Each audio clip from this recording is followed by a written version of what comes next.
दोस्तों, क्या आप जानते हैं कि अगर आपने नगर निगम का संपत्ति कर, प्रॉपर्टी टैक्स या जल कर, वाटर टैक्स या अन्य कोई बकाया राशि जमा नहीं की तो आप पर क्या कार्रवाई होगी और आप उस कार्रवाई से कैसे बच सकते हैं।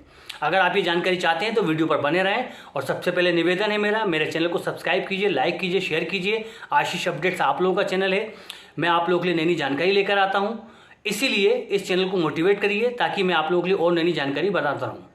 चलिए दोस्तों, वीडियो पर चलते हैं। मैं हूं आशीष और मैं आज आप लोगों को बताऊंगा कि आप नगर निगम की कार्रवाई से कैसे बच सकते हैं।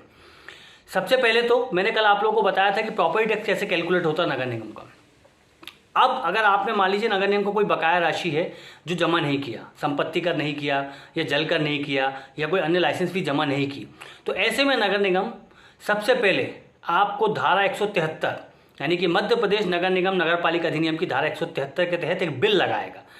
और उस बिल में 4 महत्वपूर्ण चीज़ें होंगी। पहली क्या होगी कि वो बिल कितनी अवधि के लिए है, यानी उस बिल की समय सीमा कितनी है, कितने दिन में आपको जमा करना है।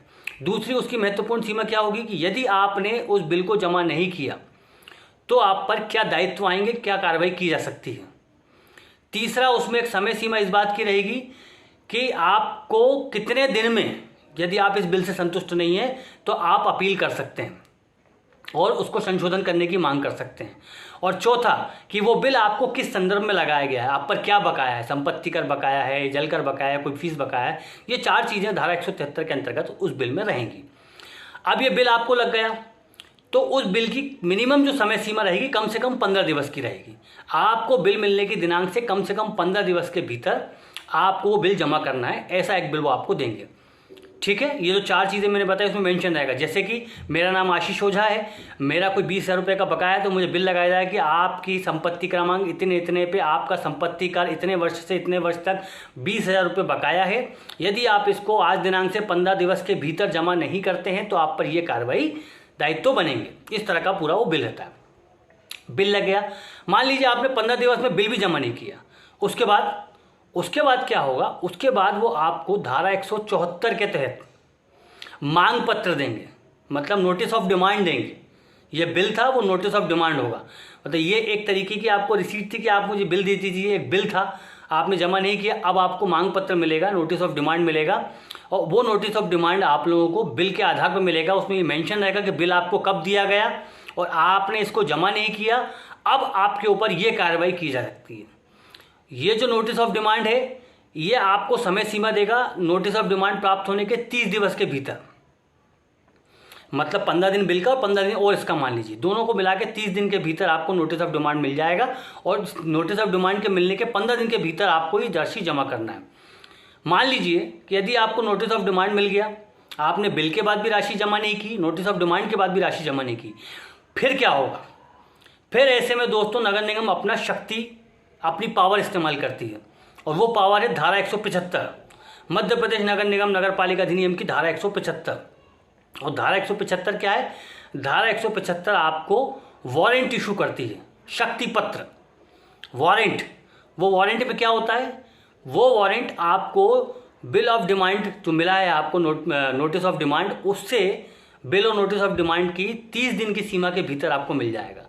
और उसमें क्या मेंशन रहेगा, उसमें आपको स्पष्ट लिखा होगा कि यदि आपने इस दिनांक तक ये राशि जमा नहीं की तो आपकी चल अचल संपत्ति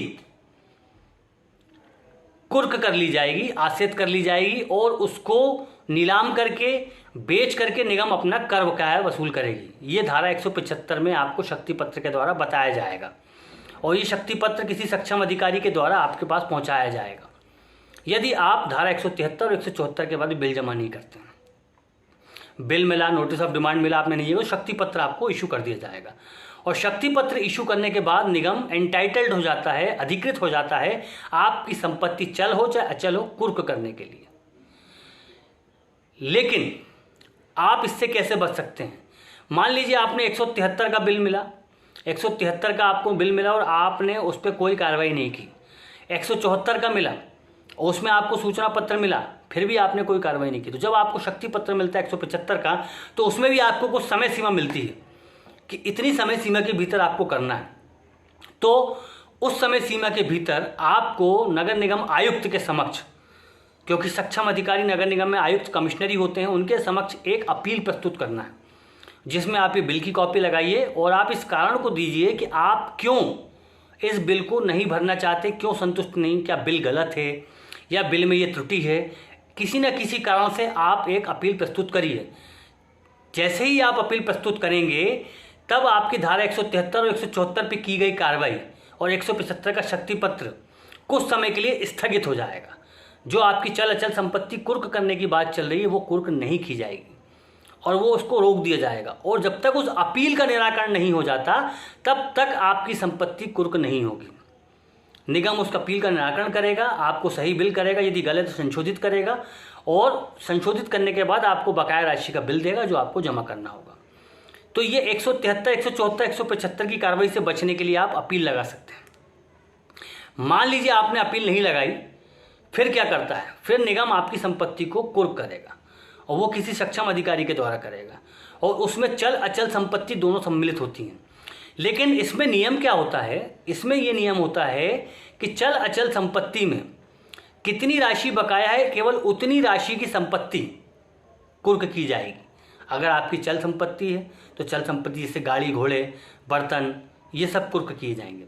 यदि अचल संपत्ति है, मकान है, दुकान है और राशि बड़ी है तो फिर अचल संपत्ति कुर्क की जाएगी।